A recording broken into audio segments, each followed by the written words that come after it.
Sure. Obviously, one heck of a game for anybody that was there in the stadium. One great college football game. Obviously, it hurts for anyone that's in our locker room. They work really hard to give themselves a chance to have an opportunity to win there at the end. Really love the fight, the effort that this team continues to show. They show resiliency in this game, down 2 times, 10 or more points, and they battle back. And to me, when people leave here, they look and they see that this team has and will play hard. Obviously, one of the things we talk about around here is nobody's going to give us anything. And I'm not coming in here to be – anything we get, we're going to have to take or earn. And that's one of the things that, again, a week ago, we didn't make enough plays. This time we get it till there were zeros on the clock, and we're competing, scratching, scraping, and fighting to find a way to win. And I think with that type of effort, you'll see the results of it. Obviously, didn't do it today. Credit Nebraska for Matt and his team. Again, a week later, these guys made plays that they had to make, and it's something you got to give them credit for. But now we'll take it back on the road. We got a short week where we got to head out to California. We'll leave Thursday, so we got to get a lot of work done and get this one behind us pretty quickly while making the necessary corrections for the trip out to LA. And so we'll turn the page quickly. We'll get back on the horse. We'll continue to coach the crap out of this team, and I feel really good about this team. I know you guys are going to write what you got to write, but nobody can watch what we've did today and feel like it's the same old Maryland, because I don't see that, and I'll continue to tell you those things. So with that, I'll open it up for whatever questions you have. Mike, the two scoring drives that Nebraska had in the fourth quarter, I think one was 83 yards, the other one was 81 yards. What do you feel they were able to take advantage of on those 2 long marches? Missed tackles. Again, a week ago, we had opportunities to finish on the quarterback. If you take a look at some of the plays, they had explosive plays in those long drives, and then we fight and hold them in the red area. But there were just too many explosives in the run game. I think they had a 177-yard rusher, which, for us, we've played the run really well. But the missed tackles, again, showed up in critical parts of the game. And good teams get the ball on the ground, and we didn't do it in critical situations. Hey, Mike. We've talked all season, and I feel like in past seasons, about penalties and kind of popping up, and you've kind of cited as a lack of focus. Tonight, 8 penalties, 3 unnecessary roughness.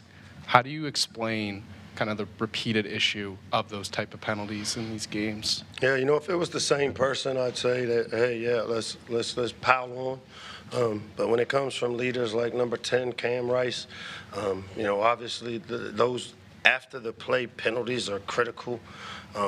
Like I've told you, I equate a lot to being a parent. And as a parent, all I can do is draw the line in the sand. We'll continue to coach our guys up on the proper way to play. As I've said before, we get our share of penalties, but we also don't get our share of calls that tend to go our way. And that's where, when I talk about taking things and making your breaks, we can't rely on officials, and we can't obviously do things that allow us to give things away. I mean, that's the part for us. We've played clean on offense. The defensive side of the ball, those penalties showed up today, which hadn't been an issue. We'll take a peek at them. Sometimes after being evaluated, they don't always end up that way. So I'm looking forward to watching some of the penalties on tape. Hi, Coach D here. What's up, D? Okay, hi. So you guys have a lot of goodness on this tape today.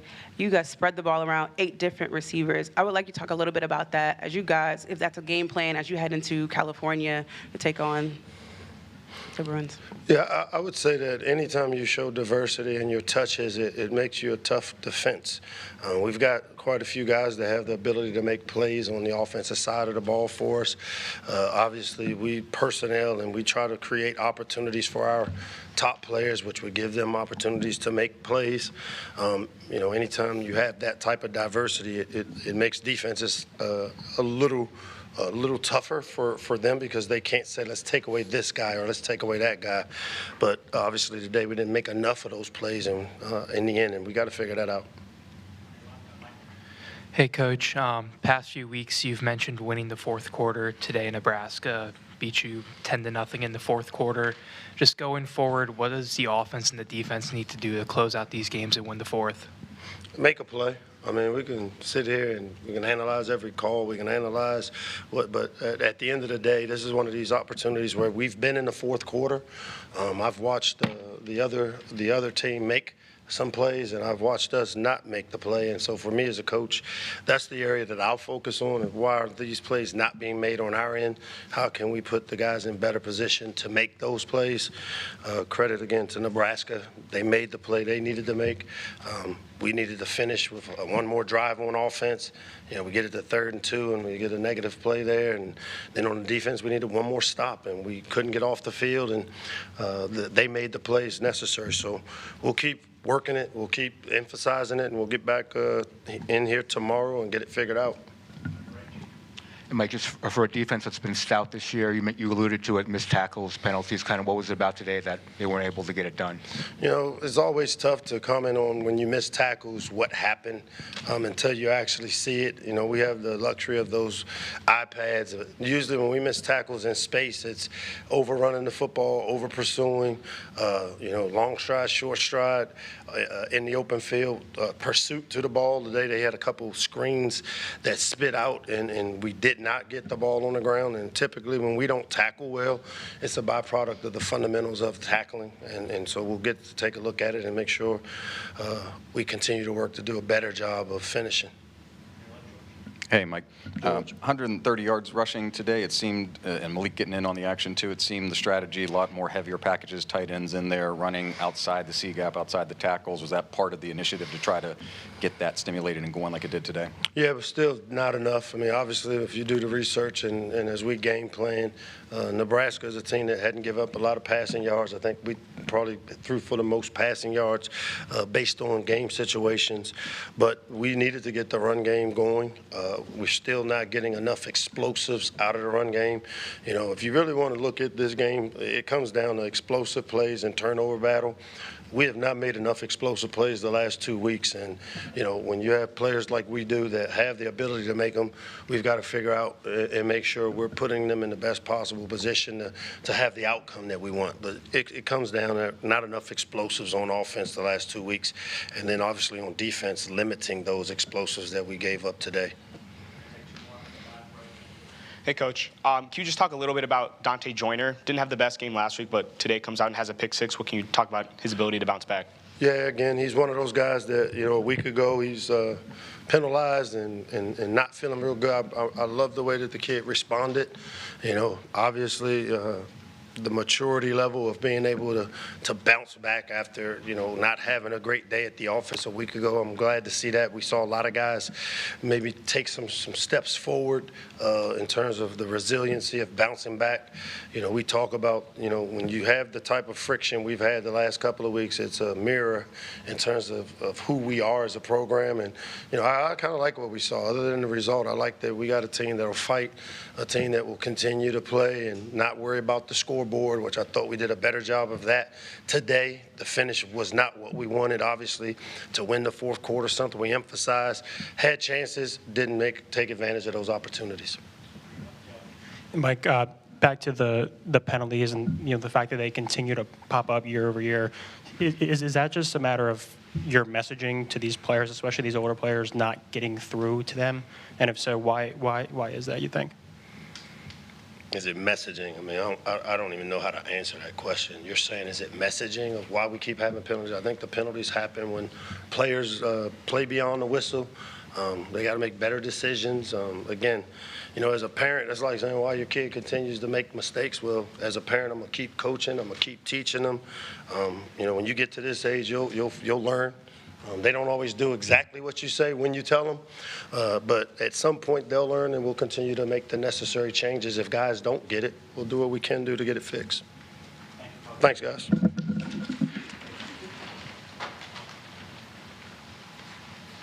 Left quarterback Malik Washington coming to the podium right now, and then next about Jalen Husky.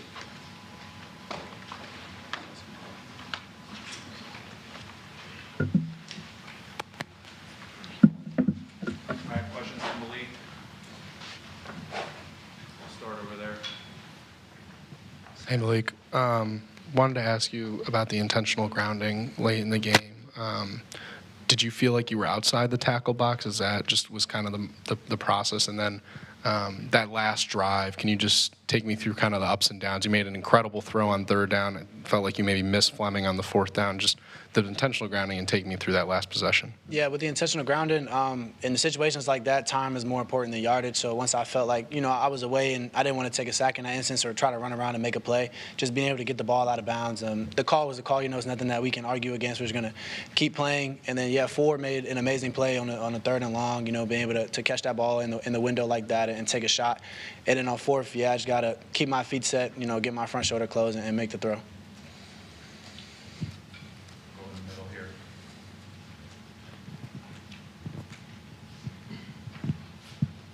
Hey, Malik, Coach Locks mentioned that something he's looking for more out of the offense going forward is explosives.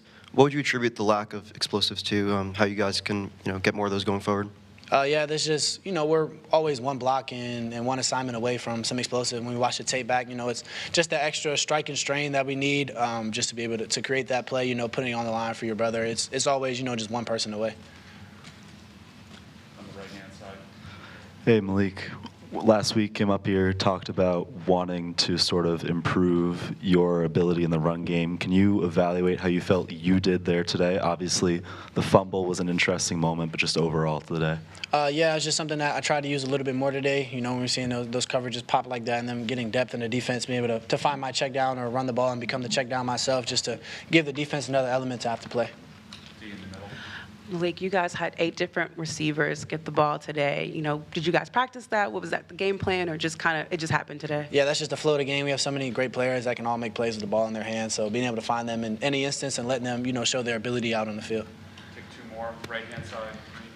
Hey, Malik, can you take me your mindset coming into the last drive of the game? You're down, game in crunch time again.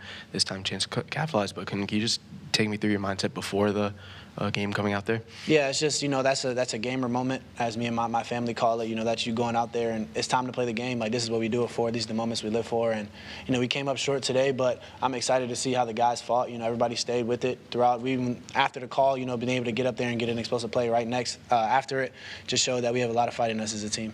Finish with Dave on the right.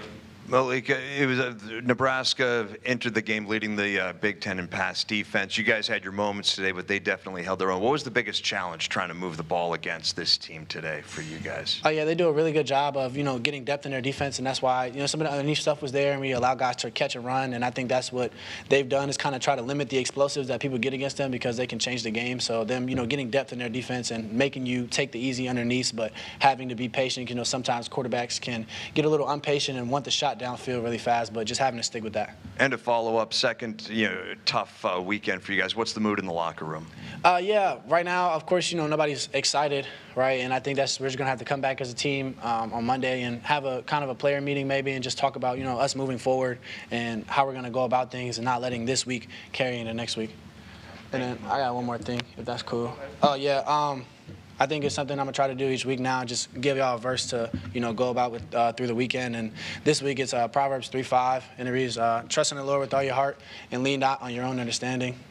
With a game like this, sometimes you feel as though we fought so hard and we deserved this, but the Lord didn't give it to us in this moment. And I think that's just to build us up as a team and make us even stronger so that when we face future tougher battles down the road, we take things like this and keep them in the bank to be able to use them later. Thank you.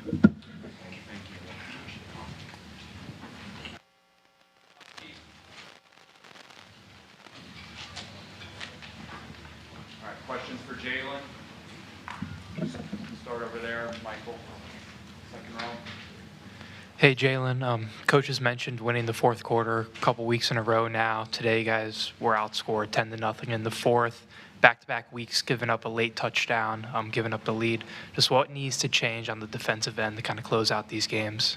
It's all about really communication and fighting and strain and finish. We gave up those plays, and it's plays that we know we can defend. So at the end of the day, we just got to finish. That's all it is to it.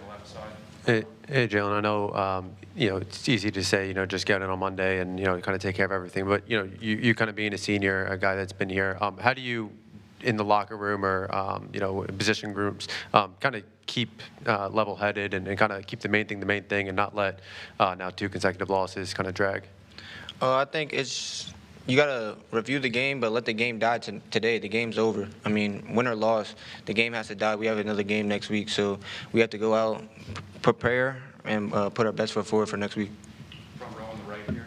Hey, Jalen. The penalties today, specifically the after the play penalties, what needs to happen for those to be cleaned up as the season goes forward? We just got to be more disciplined at the end of the day. Like that's not something that's coached. It's not something that we emphasize like to go after the whistle. It's a player thing. Like we inflicted that on ourselves. At the end of the day, we have to fix it. So the players, we'll get it corrected. You kind of answered my question. There seems to be a theme as if Coach Locksley is not disciplining you guys for penalties. So you spoke to it. Is there anything you can do as a leader to kind of help you guys get through those motions? 100%. I believe that it is all about the players being able to enforce it on the field. I mean, coach can say it as many times as he wants, and he says it. He says it. It's not something that isn't taught. It's not something that isn't coached to us. It's about us applying it and being able to keep our heads level during the game, and when those times come, being able to pull your teammate away, or even if it's yourself, just reminding yourself what the goal is, and the goal is to win the game. And talking after the whistle and playing after the whistle doesn't do anything to help us win the game. Sam on the left. Jalen, I know you've only been here 2 years, and I just want to ask you then, from a player's perspective, last year you guys were at the bottom of the Big Ten in penalties committed. It's trending that way again this season. Just from your view, why does it keep happening year after year? Because I think fans are starting to grow a little frustrated with the amount of penalties. I think that starts, again, with the players. I mean, it's something that is coached to us. It's something that is drilled into us from the beginning of winter workouts to every single day that we're out there on the practice field. I mean, at the end of the day, if we want to win games, it has to be from the players. We're on the field. The coaches aren't out there making the penalties. We're the ones going after the whistle, so we have to get that together as a team. Okay, good. All right, thank you. Thank you. That's it. That's it, everybody. Thank you.